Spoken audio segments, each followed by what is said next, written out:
Sir ಈಗ dinner party first sir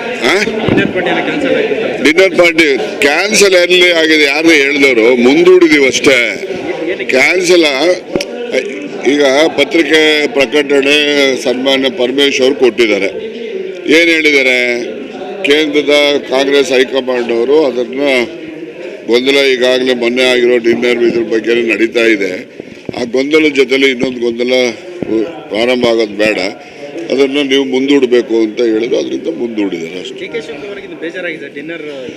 ಅವ್ರಿಗೆ ಕೇಳಬೇಕು ಏನು ಬೇಜಾರಾಗಕ್ಕೆ ಏನು ಅವ್ರ ಆಸ್ತಿನ ಬರ್ಸ್ಕೊಂಡವ್ರು ಯಾರನ ಏನಿಲ್ಲ. ಸುಮ್ಮನೆ ನೋಡ್ರಿ, ಇದೆಲ್ಲ ಏನಂದರೆ ಈಗ ಹೈಕಮಾಂಡ್ ಅವ್ರು ಇರಲಿ ಇನ್ನೊಂದು ಇರಲಿ, ಈಗ ಒಂದು SC STಗಳದ್ದು ಈಗ ಪ್ರೀ ಯೂನಿವರ್ಸಿಟಿ ಮಕ್ಕಳುಗಳಿಗೆ ಮತ್ತು ಯಾರು ಮ್ಯಾನೇಜ್ಮೆಂಟ್ ಕೋಟಾದಲ್ಲಿ ಅಡ್ಮಿಷನ್ ಮಾಡ್ಕೊಳ್ತಾರೆ SC ST ಹುಡುಗರುಗಳು, ಅವ್ರಿಗೆ ಸ್ಕಾಲರ್ಶಿಪ್ಪೇ ಇಲ್ಲ, ಅವ್ರಿಗೆ ಹಾಸ್ಟೆಲ್ಲು ಕೊಡ್ತಾ ಇಲ್ಲ ಅವ್ರಿಗೆ.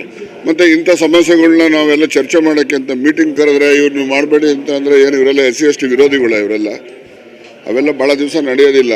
ಈಗ ನಾನೇ ನೀನು ಹೇಳಿದಲ್ಲ, ಹಾಸ್ಟೆಲ್ ಸೀಟು ಕೊಡಲ್ಲ ಅವ್ರಿಗೆ, ಏನೋ ಸೀಟ್ ಸಿಕ್ಕೋದಿಲ್ಲ. ಯಾರೋ ಒಬ್ಬರು ಸಣ್ಣ ಪುಟ್ಟ ಸಾಲ ಮಾಡಿ ಅವನು ಮ್ಯಾನೇಜ್ಮೆಂಟ್ ಕೋಟಾದಲ್ಲಿ ಅಡ್ಮಿಷನ್ ತೊಗೊಂಡ್ರೆ ಅವನಿಗೆ ಸ್ಕಾಲರ್ಶಿಪ್ ಇಲ್ಲ, ಹಾಸ್ಟೆಲ್ ಸೀಟ್ ಇಲ್ಲ ಅಂದರೆ ಇದು ಜ್ವಲಂತ ಸಮಸ್ಯೆ SC ST ಮಕ್ಕಳುಗಳಿಗೆ ಇರ್ತಕ್ಕಂಥದ್ದು. ಈ ಜ್ವಲಂತ ಸಮಸ್ಯೆ, ಇಂಥ ಸಮಸ್ಯೆ ಇನ್ನೂ ಹಲವಾರು ಇದ್ದಾವೆ.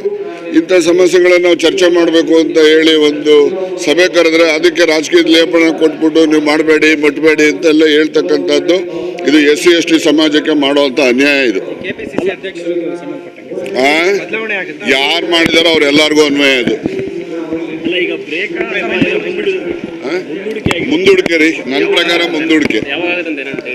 ಡೇಟ್ ತಿಳಿಸ್ತೀವಿ ಮುಂದೆ. 13ನೇ ತಾರೀಕು ಮುಂದಿನ ತಿಂಗಳು, 13ನೇ ತಾರೀಕು ಮುಂದಿನ ತಿಂಗಳು ಚಾಮುಂಡಿ ಅಲ್ಲ, ಅದು ಇದು ಬಿಳಿಗಿರಿ ರಂಗನ MMLs ಕ್ಯಾಬಿನೆಟ್ ನಡೆಯುತ್ತೆ. ಚಾಮರಾಜನಗರ ಡಿಸ್ಟ್ರಿಕ್ಟ್ಗೆ ಮೊದಲು ಹೋದರೆ ಅಲ್ಲಿಗೆ ಮುಖ್ಯಮಂತ್ರಿ ಸ್ಥಾನ ಹೊರಟೋಗ್ತದೆ, ಮಂತ್ರಿ ಸ್ಥಾನ ಹೋಗುತ್ತೆ ಅಂತೇಳಿ ಹುಡ್ಸಿದ್ರಲ್ಲ. ಈಗ ಕ್ಯಾಬಿನೆಟ್ಟೇ ಅಲ್ಲಿ ಮಾಡ್ತೀವಲ್ಲಿ. ಮುಂದಿನ ತಿಂಗಳು 13ನೇ ತಾರೀಕು ಕ್ಯಾಬಿನೆಟ್ ಸಭೆ, ಸಂಪುಟ ಸಭೆನ ನಾವೇನು ಗುಲ್ಬರ್ಗದಲ್ಲಿ ಮಾಡಿದ್ವು ಹಾಗೆ ನಾವು ಅಲ್ಲಿ ಇದರಲ್ಲಿ ಮಾಡ್ತೀವಿ, MMLs ಮಾಡ್ತೀವಿ. ಅದು ಮಾಡ್ತೀವಿ, ಅಷ್ಟೊಳಗಡೆನೆ ಈ ಸಭೆಯನ್ನು ಮಾಡ್ತಕ್ಕಂಥದ್ದು, ಇಲ್ಲಾಂದರೆ ಅದರ ನಂತರ ಮಾಡ್ತಕ್ಕಂಥದ್ದು ಅಂತೇಳಿ ತೀರ್ಮಾನ ಮಾಡಿ ತಿಳಿಸ್ತೇವೆ. ಯಾವ ಎಕ್ಸ್ಪ್ಯಾನ್ಷನ್ ಇಲ್ಲ, ಯಾವುದು ಇಲ್ಲ, ನಡೀರಿ. ಯಾವುದು ರಾಜಕೀಯ ತೀರ್ಮಾನಗಳು ಯಾವುದೂ ಇಲ್ಲ. ಯಾರು ಲೋಕೇಶ್ವರ್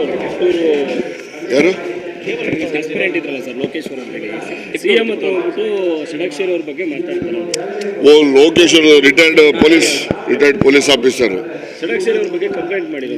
ಆಯ್ತು. ಅವರೇ ನಮ್ಮ ಪಾರ್ಟಿಯವ್ರೇನ್ರಿ, ವಿರೋಧ ಪಕ್ಷದವ್ರು ಇರೋದೇ ಕಂಪ್ಲೇಂಟ್ ಮಾಡೋಕ್ಕೆ ರೂಲಿಂಗ್ ಪಾರ್ಟಿಯವ್ರ ಮೇಲೆ. ರೂಲಿಂಗ್ ಪಾರ್ಟಿಯವರು ವಿರೋಧ ಪಕ್ಷದವ್ರು ಬೈಯಕ್ಕೆ ಇರೋದು. ಅವ್ರು ಇವ್ರನ್ನೂ ಬೈಯಕ್ಕಿದ್ದಾರೆ, ಇವ್ರು ಅವ್ರನ್ನೂ ಬೈಯಕ್ಕಿದ್ದಾರೆ. ಅದರಿಂದ ಅವ್ರು ಕಂಪ್ಲೇಂಟ್ ಮಾಡಿದ್ದಾರೆ ಅಂದರೆ ರಾಜಕೀಯದ ಒಂದು ಪ್ರಹಸನ ಅಷ್ಟೇ ಹೊರತು ಅದಕ್ಕೆ ಹೆಚ್ಚು ಮಹತ್ವ ಕೊಡೋ ಅವಶ್ಯಕತೆ ಇಲ್ಲ ಅಂತ ನಾನು ಭಾವಿಸ್ತೀನಿ.